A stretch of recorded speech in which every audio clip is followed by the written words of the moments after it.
राधे राधे, जय श्री राम, सभी को प्रणाम। ज्ञान गंगा सागर यूट्यूब चैनल पर सभी विद्यार्थियों का हार्दिक अभिनंदन है, स्वागत है। मैं किशन चौधरी आपके सामने उपस्थित हूँ। IBPS की जो आरआरबी क्षेत्रीय ग्रामीण बैंक की जो नोटिफिकेशन जारी हुआ है, लगभग 9,698 पोस्ट है। टोटल पोस्ट है 9,698, जिनमें क्लर्क की जो पोस्ट है उसके लिए है 4,682 पोस्ट, और जो स्केल फर्स्ट के लिए जो पोस्ट है वो है लगभग 3800, जिनके फॉर्म 1 जुलाई से स्टार्ट हैं और 21 जुलाई तक फॉर्म भरे जाने हैं। और प्री एग्जाम जो है वो है सितंबर अक्टूबर माह में। तो प्रेजेंट टाइम में जैसा कि सबको विदित है, सबको पता है, लॉकडाउन चल रहा है, कहीं पे भी ऑफलाइन क्लासें नहीं चल रही हैं।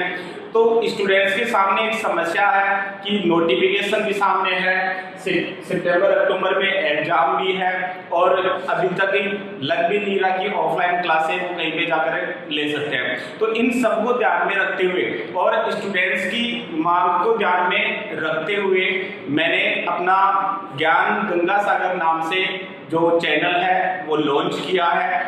तो आप जितने ज़्यादा हो सके चैनल को सब्सक्राइब करें, जो भी वीडियो मेरे द्वारा अपलोड किए जाते हैं उनको लाइक करें और कमेंट करें, और जो भी अपने सहपाठी हैं जो विशेष तौर से बैंक और एसएससी की तैयारी कर रहे हैं, बैंक की एग्जाम सामने है, एसएससी की एग्जाम सामने है, उन तक आप इन वीडियो को जरूर पहुंचाएं। मैं इस चैनल पर आपको मैथ्स के वीडियो भी उपलब्ध करवाऊंगा और जो रीजनिंग है उसके वीडियो भी उपलब्ध करवाऊंगा, और बिल्कुल एकदम बेसिक से, मतलब मैं ये मानकर चल रहा हूँ कि जो पढ़ने वाला स्टूडेंट है उसको कुछ भी नहीं आ रहा, मुझे पता है आपको बहुत सी चीजें जो बैंक और एसएससी की जो तैयारी कर रहे होते हैं, लगभग बहुत सी चीजें उन स्टूडेंट्स को आ रही होती हैं, लेकिन कुछ स्टूडेंट्स ऐसे भी होते हैं जो बेसिक से पढ़ना चाहते हैं। तो मैं जो भी चीजें आपको बताऊंगा वो टोटल बेसिक से क्लियर करवाऊंगा, मतलब बेसिक से चलकर हम जो अंतिम लेवल की तक की जो क्वेश्चन, एग्जाम लेवल तक के जो क्वेश्चंस हैं उनकी हम अपने वीडियो में चर्चा करेंगे। तो पहले हम मैथ्स की चर्चा कर लेते हैं। IBPS जो आरआरबी क्षेत्रीय ग्रामीण बैंक की एग्जाम होने जा रही है, उसके लिए मैथ में जो 40 क्वेश्चंस पूछे जाएंगे उनके लिए क्या सिलेबस रहेगा। अगर किसी भाई ने अभी तक फॉर्म अप्लाई नहीं किया है तो 21 जुलाई लास्ट डेट है, उससे पहले आप फॉर्म अप्लाई करें। देखिए मैथ्स का सिलेबस दे रखा है, वहां पे कुछ पॉइंट है, 12-13 टॉपिक है। सबसे पहला टॉपिक है आपका श्रृंखला। एक बार तो छोटी सी मेरी विनती रहेगी कि आप इस चीज का स्क्रीनशॉट ले लें, ठीक है, ताकि आपके पास सिलेबस उपलब्ध रहे, आपको ये पता रहे कि कौन सा टॉपिक हमें पढ़ना है, किस प्रकार से क्वेश्चंस पूछे जाते हैं एग्जाम में, कौन सा टॉपिक एग्जाम की दृष्टि से इंपॉर्टेंट है। तो एक सेकंड के लिए आप इसका स्क्रीनशॉट ले लें। आशा करता हूं स्क्रीनशॉट आपने ले लिया होगा। तो सबसे पहला टॉपिक है अपना श्रृंखला, ठीक है, सीरीज जिसे हम कहते हैं। यहाँ एग्जाम में देखो सीरीज वैसे रीजनिंग में भी पूछ लेता है, रीजनिंग के जो 40 क्वेश्चन है वहां पे भी पूछ लेता है, लेकिन IBPS आरआरबी ग्रामीण बैंक में सीरीज की जो क्वेश्चन है वो मैथ्स के सिलेबस में डाले हुए हैं। तो यहाँ 5 क्वेश्चन तो होंगे आपके सीरीज के श्रृंखला के। फिर आगे है सरलीकरण वाला टॉपिक, 5 क्वेश्चन होंगे यहाँ सरलीकरण वाले टॉपिक में से, जो कि जोड़ बाकी गुणा भाग पर आधारित होते हैं। फिर तीसरा जो टॉपिक है वो है आपका अनुपात समानुपात। इसमें मैक्सिमम कम से कम 1 क्वेश्चन होगा और अधिकतम 2 क्वेश्चन भी हो सकते हैं। चौथा जो टॉपिक है आपका है वो है प्रतिशत। तो प्रतिशत वाले टॉपिक में से कम 1 क्वेश्चन और अधिकतम 2 क्वेश्चन पूछे जाते हैं, हर एग्जाम में पूछे जाएंगे। पांचवा जो टॉपिक है वो संख्या पद्धति है, यहाँ से 3 क्वेश्चन डेफिनेट पूछे जाएंगे, 100% 3 क्वेश्चन होंगे। छठवां टॉपिक है आपका लाभ और हानि वाला। लाभ और हानि वाले टॉपिक में कम से कम 1 क्वेश्चन और अधिकतम 2 क्वेश्चन पूछे जाएंगे। सातवां जो टॉपिक है वो मिश्रण और पृथक्करण वाला है, तो यहाँ से भी कम से कम 1 क्वेश्चन और अधिकतम 2 क्वेश्चन पूछे जाएंगे। आठवां जो क्वेश्चन है साधारण या चक्रवर्ती ब्याज सिंपल इंटरेस्ट, ठीक है, और कंपाउंड इंटरेस्ट है। तो इसमें से भी कम से कम एक और अधिकतम दो क्वेश्चन, एक तो जैसे दो क्वेश्चन आएंगे तो एक तो आ जाएगा आपका सिंपल इंटरेस्ट का और एक आ जाएगा आपका कंपाउंड इंटरेस्ट का। अगला है वर्क और टाइम, कार्य और समय। तो यहाँ से भी एक या दो क्वेश्चन पूछे जाएंगे। अगला है टाइम और डिस्टेंस, समय और दूरी। तो यहाँ से भी क्वेश्चंस की संख्या एक और दो। क्षेत्रमिति में बेलन, वर्ग और आयत। बेलन, वर्ग और आयत में क्षेत्रफल या फिर आयतन या फिर परिमाप, इन तीन स्थितियों से क्वेश्चन पूछे जाते हैं। क्षेत्रफल पूछ सकता है, जो भी आकृति देगा उसका, आयतन पूछ सकता है उसका, और परिमाप पूछ सकता है। फिर उसके बाद में प्रोबेबिलिटी वाले जो क्वेश्चन है, संभावना वाले क्वेश्चन। हालांकि यहाँ संभावना के क्वेश्चन है वो रीजनिंग में भी पूछे जाएंगे और मैथ में भी पूछे जा सकते हैं। तो कम से कम 2 और अधिकतम 5 क्वेश्चन यहाँ संभावना के हो सकते हैं। नेक्स्ट है आंकड़ों की प्रयात्मक, जैसे हम डीआई वाले क्वेश्चन कहते हैं, डाटा इंटरप्रिटेशन, ठीक है। तो यहाँ डीआई वाले जो क्वेश्चन है वो कम से कम 10 और अधिकतम 15 तक के क्वेश्चन भी पूछे जा सकते हैं। मतलब ये है आपका मैथ्स का सिलेबस, जिसमें टोटल क्वेश्चंस की संख्या है वो कितनी होगी, 40 होगी। और अपना जो टारगेट है, अपना टारगेट दोस्तों 40 में से 40 नंबर प्राप्त करने का रहेगा। अपना जो टोटल टारगेट है वो रहेगा 40 में से 40, और मैं पूरी कोशिश करूंगा एग्जाम जो सितंबर अक्टूबर में होगी, सितंबर अक्टूबर में जो एग्जाम होने जा रही है उससे पहले मैं पूरी कोशिश करूंगा, अगर आप लोगों का भरपूर सहयोग रहा, आप लोगों ने भरपूर साथ दिया, तो मैं कोशिश करूंगा कि आप एग्जाम में 40 में से 40 नंबर प्राप्त कर सकते हैं। क्यों? क्योंकि गिरते वही हैं जो मैदाने जंग में हो, अरे वो क्या करेंगे जो घुटनों के बल चलते हो। तो अगर आपने ठान लिया है कि मुझे अब की बार ग्रामीण क्षेत्रीय बैंक में जॉब चाहिए, तो आपको कोई नहीं रोक सकता, और उसके लिए मेरा आपका भरपूर साथ रहेगा, ठीक है। तो 40 में से 40 क्वेश्चन आप इजी वे में हल कर पाओगे, क्योंकि यहाँ देखो क्वेश्चनों का जो लेवल है बैंक की एग्जाम में वो एकदम नॉर्मल होता है। मैं गारंटी के साथ कहता हूँ, अभी जैसे ये मेरा पहला वीडियो है, लेकिन मैं दावे के साथ कह सकता हूँ कि अगर आपको भरपूर टाइम दिया जाए क्वेश्चंस को हल करने का, तो जो एग्जाम में जो 40 क्वेश्चन पूछे जाते हैं, आप चाहे आज के बाद में एक भी वीडियो न देखें, ठीक है, या आज तक आपने जो भी मैथ्स से संबंधित जो भी चीजें पढ़ी है, मैं गारंटी के साथ कह सकता हूँ, अगर आपके पास टाइम है या टाइम दे दिया जाए आपको भरपूर, जितना टाइम आप लेना चाहो उतना टाइम दे दिया जाए, तो आप इजी वे में 30 से 35 क्वेश्चन मैथ के हल कर सकते हो, बगैर किसी तैयारी के 30 से 35 क्वेश्चन हल कर सकते हो। लेकिन बैंक्स की एग्जाम में इंपॉर्टेंस क्वेश्चंस की नहीं है, इंपॉर्टेंस इस टॉपिक्स की नहीं है, इंपॉर्टेंस होती है वहां टाइम की।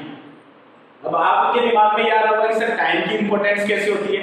टाइम की इंपॉर्टेंस दोस्तों इस प्रकार से होती है, 40 क्वेश्चन मैथ के होते हैं प्री एग्जाम में, 40 क्वेश्चन होते हैं रीजनिंग के, और इन टोटल जो 80 क्वेश्चन है इनको हल करने के लिए वहां एग्जाम में टोटल टाइम है वो मिलता है हमें 45 मिनट। मतलब हम यूं कह सकते हैं कि 30 से 35 सेकंड में, 30 से 35 सेकंड में हमें एक क्वेश्चन हल करना होगा। 30 से 35 सेकंड में हमें एक क्वेश्चन हल करना होगा।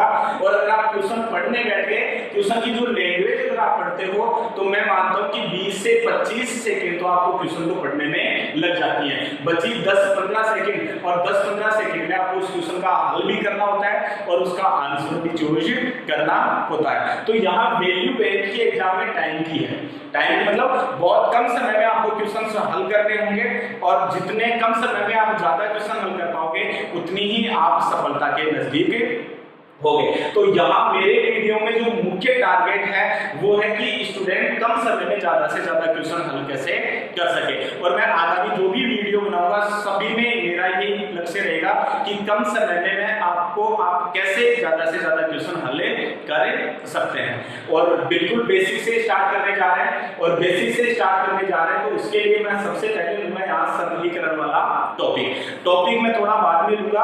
उससे पहले मैं आपको 5 ही वीडियो ऐसे उपलब्ध करवाऊंगा जिसमें आप का जो क्वेश्चंस हल करने की जो आपकी स्पीड है, उस स्पीड में आप कैसे इंक्रीज कर सकते हैं, आप अपने स्पीड को कैसे बढ़ा सकते हैं। तो उसके लिए कुछ मैथ्स के कॉन्सेप्ट हैं, उन कॉन्सेप्टों को अगर आप यूज लेते हो या उन कॉन्सेप्टों का अगर आप प्रयोग करते हो तो आप इजी वे में कम समय में ज्यादा से ज्यादा क्वेश्चंस को हल कर पाओगे। तो हम स्टार्ट करते हैं जोड़ से।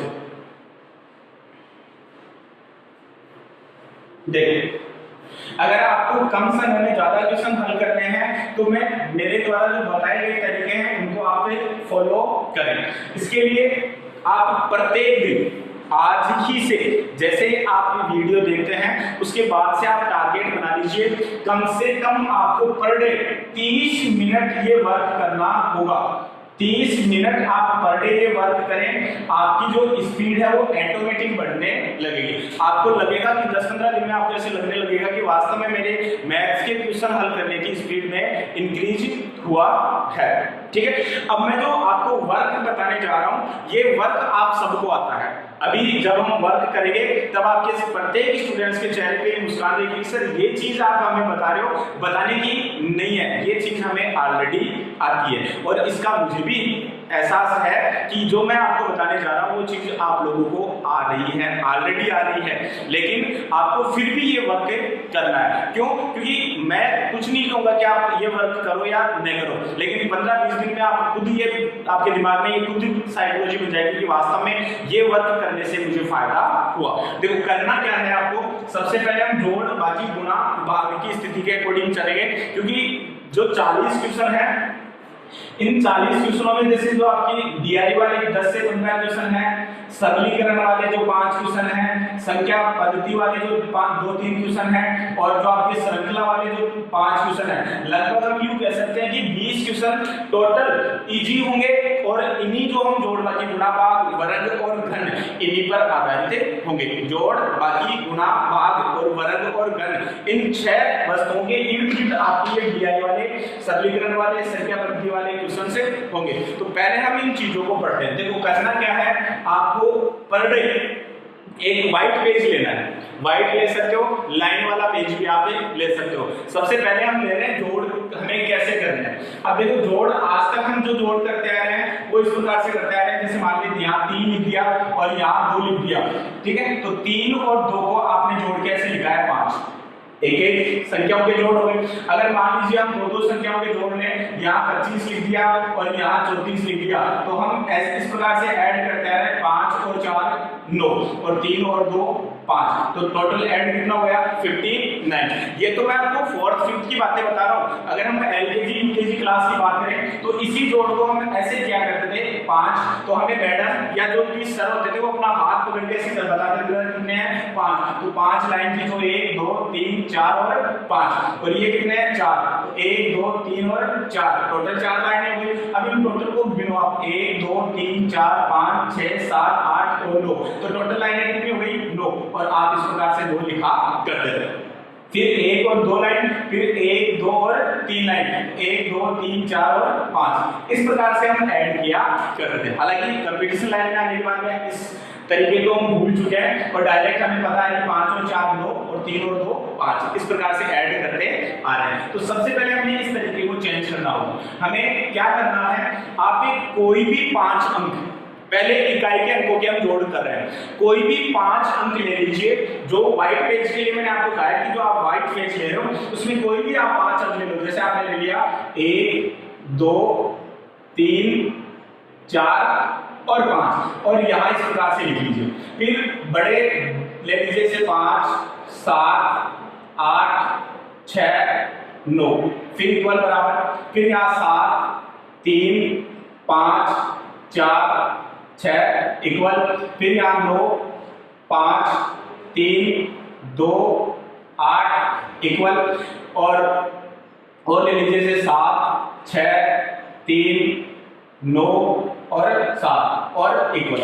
इस प्रकार से आप डेली वर्क करना है, कम से कम आपको आधे घंटे तक। हालांकि डेली जोड़ ही नहीं करना है, आपको जोड़ भी करना है, बाकी भी करना है, गुणा भी करना है, भाग भी करना है, वर्ग भी करने हैं और घन भी करने हैं। कुछ स्टेप जैसे 5 जोड़ ले लिए, 5 गुना ले लिए, 5 जोड़ बाकी ले लिए, इस प्रकार से। ठीक, तो अब जोड़ना आपको कैसे है, देखो ये तरीका मैं गारंटी के साथ कह सकता हूँ। प्रारंभ में हमें 5 अंकों के जो 0 से लेके 9 तक की जो संख्याएं हैं या जो अंक हम इसे कह सकते हैं, 5 अंकों को आपको जोड़ना है। फिर धीरे धीरे आप 5 अंकों वाले जोड़ करने में परफेक्ट हो जाओ तो आपको इन अंकों की संख्या बढ़ानी है। इन अंकों की संख्या 5 से बढ़ाकर कितनी करनी है आपको, 10। जैसे 7 लिख दिया, 6 लिख दिया, 9 लिख दिया, 4 लिख दिया, 3 लिख दिया, 6 लिख दिया, 5 लिख दिया, 8 लिख दिया और 7 लिख दिया और यहाँ 6 लिख दिया। तो इस प्रकार से 10 डिजिट हो गए टोटल और अब इन 10 डिजिट को जोड़ना है। अभी मैंने आपको एक बात कही थी कि ये जो कॉन्सेप्ट मैं आपको बता रहा हूँ इसका आपकी मेमोरी के ऊपर भी इफेक्ट पड़ेगा, याद रखने की जो कैपेसिटी है वो भी बढ़ेगी और हम यूं कह सकते हैं कि आपका जो ध्यान है वो एक जगह केंद्रित भी रहेगा। क्यों रहेगा, आप मेरे को थोड़ा सा एक उदाहरण बताइए। जैसे मान लीजिए आपके पास 2-2 हजार रुपए के 100 नोट है, एक गड्डी आपके पास है 2-2 हजार रुपए की, 2 लाख रुपए हैं आपके पास, ठीक है। अब आप उनको काउंट करना प्रारंभ करते हो, ठीक है। तो जब आप मान लीजिए काउंट कर रहे हो और आपने लगभग 30-35 तक उन नोटों की संख्या गिन ली और उस दौरान आपके पास में कोई आ गया और वो आपसे बात करने लग गया, आप उससे 1-2 मिनट तक बात कर रहे हैं। अब जैसे वो बात आया जो व्यक्ति वो चला गया, अब आप बताइए आगे से काउंट करेंगे उस चीज को या वापस शुरू से रिपीट करेंगे? स्वाभाविक है शुरू से ही आप उसको रिपीट करोगे, क्योंकि 2-3 मिनट में जब आपने उस व्यक्ति से बात की वो आपके चीज दिमाग में से निकल गई है कि आपने जो नोटों की संख्या है वो काम का काउंटेड कर ली। और अब बात है 2-4 रुपए का एक नोट की, तो एक नोट भी आगे पीछे हो गया तो 2000 की झपट लग सकती है। तो वापस आप शुरू से स्टार्ट करोगे नहीं करोगे? वही सेम स्थिति यहाँ पे लागू होगी। मान लीजिए आप यहाँ पे हो 7 और 6 13, 13 और 9 13, 13 और 9 कितने हो गए 22, 22 और 4 26, 26 और 3 29। अब यहाँ तक आप जोड़े, आपके दिमाग में यहाँ तक 29 तो आ गया। अब आप अपने दिमाग को कहीं दूसरी जगह ले गए, आप अपने दिमाग को ले गए क्या मम्मी ने अभी तक चाय नहीं बनाई, चाय नहीं पहुंची मेरे पास, या दीदी क्या कर रही होगी, छोटू टीवी देख रहा है, क्या कर रहा है, कहाँ गया, बदमाशी कौन कर रहा है, बाहर किसकी आवाज होगी। अगर इस प्रकार के आपके दिमाग में ख्याल आएंगे और फिर वापस आप आगे से जोड़ने की कोशिश करोगे तो आप भूल चुके हो कि अब तक आपने कितना टोटल कर लिया है।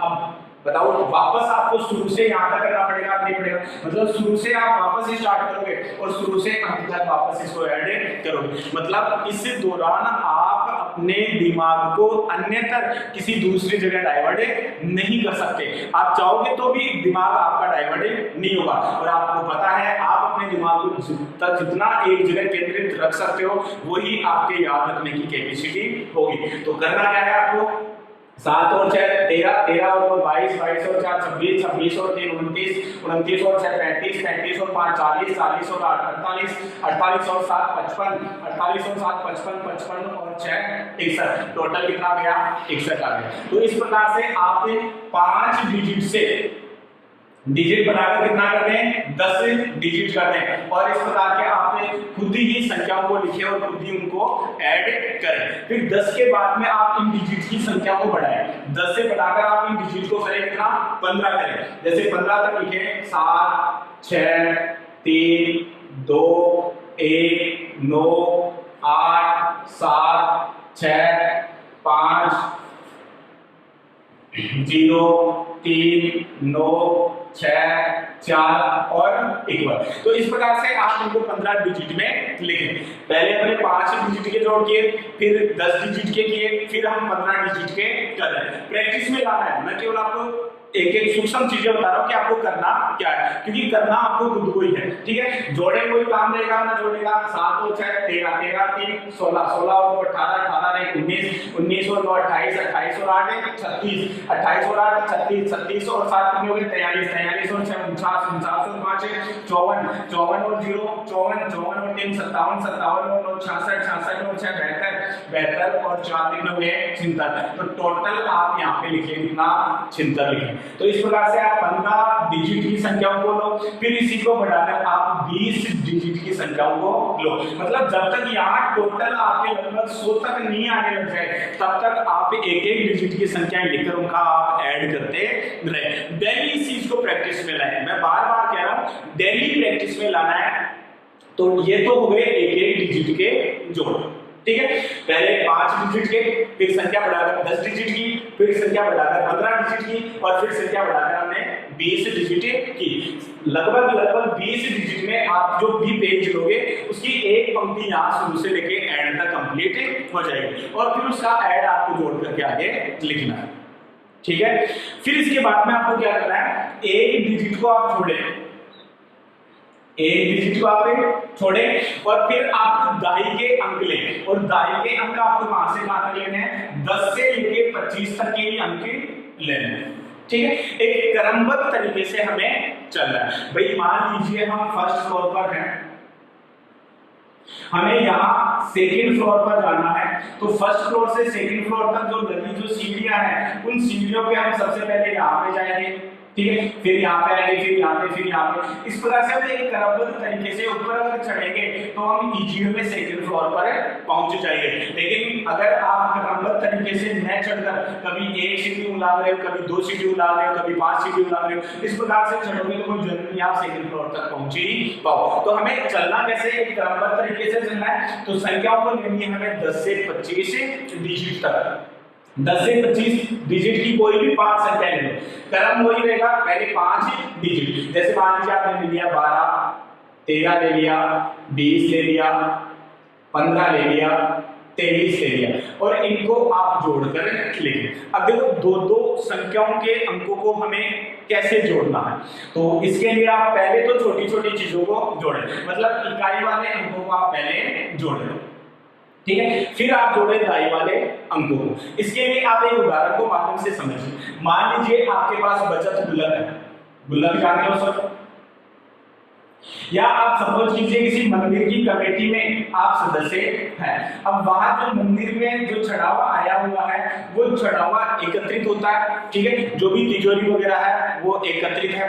अब आपने उस तिजोरी को खोला और जो भी चढ़ावा है उसका ढेर आपके सामने है। अब आप उस ढेर को में जो भी जितना चढ़ावा आया है उसको काउंट अगर आप करोगे तो बताओ सबसे पहले आप क्या करोगे, सबसे पहले आप उन नोटों की छंटनी करोगे। पहले 2,000 वाले नोट उठाओगे, फिर उसके बाद में 500 वाले नोट उठाओगे, फिर 100 वाले नोट उठाओगे, 200 वाले नोट उठाओगे, फिर 5 के, 10 के, 1 के, 2 के। इस प्रकार से आप उन सबकी पहले छंटनी करोगे कि नहीं करोगे, या फिर ऐसे करोगे 2000 का आ गया तो 2000 का गिन लिया, 500 का आ गया तो 500 का गिन लिया, 100 का आ गया तो 100 का गिन लिया। नहीं, पहले आप उन नोटों की क्या करोगे, छंटनी करोगे, और फिर उनको एक साथ गिनोगे। तो यहाँ पे भी आपको ऐसे ही करना है। तो या तो आप पहले बड़े नोटों को गिनो, बड़े नोटों को कैसे, देखो 10 और 10 20 और 20 40, 40 और 10 40 और 10 50, 50 और 20 70, तो 70 तो ये हो गए, ठीक है। फिर 3 और 2 5 और 5 10, 10 और 3 13, 70 और 13 कितने हो गए, 83। तो यहाँ टोटल आप करके लिख सकते हो 83।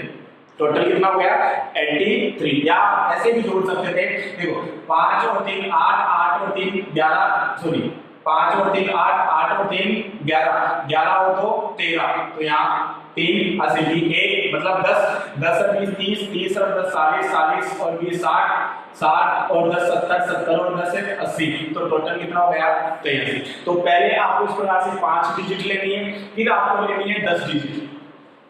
कितने डिजिट लेनी है, 10 डिजिट। यही कहां से, 10 से लेके 25 तक के अंक ही लेने हैं। 10 डिजिट 10 से लेके 25 तक के अंक लेने हैं। 12 ले लिया, 15 ले लिया, 17 ले लिया, 19 ले लिया, 21 ले लिया, 23 ले लिया, 25 ले लिया, ठीक है, 20 ले लिया, 18 ले लिया। हो गए 3 और 3 6, 3 6 9, और यहाँ ले लिया 14। और अब आप इनको जोड़कर लिखें, जोड़ के लिखोगे। पहले मोटे मोटे लिखिए, तो देखो 10 और 10 20 और 10 20 और 10 40, 40 और 20 60, 60 और 20 80, 80 और 20 100, 120 130 140। तो ये कितनी हो गई, 140। अब छोटे छोटे नोटों को गिनो आप, तो 5 और 2 7 7 14 14 और 9 कितने हो गए, 23 और 1 24 24 और 3 27 27 और 5 32 32 0 और 32 और 8 40 40 और 4 44। मतलब कितने हुए, 44 ये हो गए। तो इसमें 44 और जोड़ दोगे तो कितने हो गए, 184।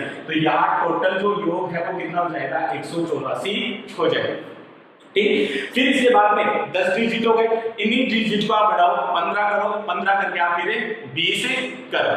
फिर उसके बाद में आपको क्या करना है, जैसे 20 तक के कॉन्सेप्ट आपके क्लियर हो जाता है, तो आप इन जो 10 से लेके 25 तक के जो डिजिट हैं, 10 से लेके जो 25 तक के जो डिजिट हैं, इनको आप बढ़ाकर करें 25 से लेके 75 तक कर सकते हैं, या 25 से लेके 50 तक के कोई भी 5 डिजिट लें। जैसे आपने ले लिया 32 ले लिया, 38 ले लिया, 42 ले लिया, 27 ले लिया और 48 ले लिया। इस प्रकार से 25 से 50 के मध्य के डिजिट होने चाहिए। पहले 5 डिजिट, पहले 5 से गए, फिर 10 करेंगे, फिर 15 करेंगे और फिर क्या करेंगे, 20 करेंगे। अब आप इनको जोड़ो, तो पहले बड़े बड़े नोटों को जोड़ लें, 30 और 30 60, 60 और 40 कितने हो गए, 100, 120 और 160, तो 160 तो ये हो गए। छोटे को जोड़ो, 8 और 7 15, 15 और 2 17, 17 और 8 25, सॉरी दोबारा 8 और 7 15, 15 और 2 17, 17 और 8 कितने हो गए, 26, 26 और 2 28, तो 28 ये हो गए। तो इनमें अगर आप 28 जोड़ोगे तो 160 में 20 जोड़ दो 180 और 8 ये टोटल कितना हो गया, 188। एक बार फिर से देख लो, देखो 30 और 30 60, 60 और 40 100, 120 और 40 कितने हो गए, 160, तो 160 तो ये ठीक है। 8 और 7 15, 15 और 2 17, 17 और 8 26, ठीक है। 17 और 8 कितने हो गए, 25, 25 और 2 27, सॉरी ठीक है। तो 27 और 2 कितने हो जाएंगे, 187। तो इस प्रकार से आप 5 डिजिट, फिर 10 डिजिट, 15 डिजिट और 20 डिजिट, और फिर इसके बाद में आप संख्या बोलो 50 से 75 तक, फिर 50 से 75 तक की भी वही 5, 10, 15 और 20 डिजिट। फिर आपने यहाँ पे 75 से 99 तक, और 75 से 99 तक की 5, 10, 15 और 20 डिजिट, ठीक है। और इस प्रकार से आप ऐड करें। और ये वर्क जो मैंने आपको प्रैक्टिस सूक्ष्म रूप में बताया है, ये आपको डेली वर्कआउट करना है। डेली आपको पेज लेना है, संख्याएं लिखनी है अंकों में, ठीक है। पहले इकाई के अंकों की, फिर दाई के अंकों की, बस ज्यादा नहीं, आपको 100 तक की संख्याओं का विश्लेषण करना है। क्योंकि एग्जाम में जो सरलीकरण वाली जो स्थितियां होंगी, श्रृंखला वाले जो क्वेश्चन होंगे, डीआई वाले जो क्वेश्चन होंगे, उनमें अगर ऐड हमें करना होगा तो इकाई और दाई के अंकों में ही ऐड करना होगा। तो नेक्स्ट वीडियो में आज हमने पढ़ा है जोड़ पर आधारित, फिर हम नेक्स्ट वीडियो में पढ़ेंगे जैसे बाकी पर आधारित, गुणा पर आधारित, भाग पर आधारित, वर्ग और घनमूल वाली स्थितियां। आप 2 सेकंड से 3 सेकंड के बीच में दो संख्याओं के वर्ग भी तुरंत कर लोगे। वैसे एक अच्छा कंप्यूटर वो होता है जो 1 से लेके 99 तक के वर्ग दिमाग में बैठे होते हैं। बैंक का स्टूडेंट अगर कोई है तो उसके 1 से लेके 99 तक के वर्ग दिमाग में बैठे होने चाहिए। लेकिन आपको दिमाग में कुछ नहीं रखना, आप, मैं गारंटी के साथ कह रहा हूँ, 2 से 3 सेकंड में आप कैसा भी वर्ग आ जाए, चाहे 1 से 99 तक ही नहीं, चाहे 1 से 999 तक का भी अगर आपके सामने वर्ग होगा, तो आप 2 से 3 सेकंड में उस क्वेश्चन वर्ग को इजी वे में हल कर पाओगे। और अगर वर्ग आप कर पा रहे हो तो जो वर्ग सरलीकरण वाले जो टॉपिक में वर्ग के जो क्वेश्चन होंगे उनको भी आप इजी वे में कर पाओगे। अगर वीडियो पसंद आया, वीडियो में बताई गई जानकारी आपको ऐसे लगे कि यार काफी यूजफुल है, काफी इंपॉर्टेंट है, इससे हमें फायदा होगा, तो वीडियो को ज्यादा से ज्यादा शेयर करें, लाइक करें और कमेंट करें। क्योंकि मेरा लक्ष्य यह है कि मैं जो मेरा नॉलेज है, मेरा ज्ञान है, मैं अपने विद्यार्थियों तक ज्यादा से ज्यादा कैसे पहुंचा सकता हूं। और ये तभी पॉसिबल होगा जब प्यारे दोस्तों का, प्यारे विद्यार्थियों का, प्यारे जो भी छोटे भाई बहन हैं, उनका भरपूर सहयोग मुझे मिले। तो मिलते हैं नेक्स्ट वीडियो में, तब तक के लिए सभी को नमस्कार। वीडियो में अंत तक बने रहने के लिए धन्यवाद। जय हिंद,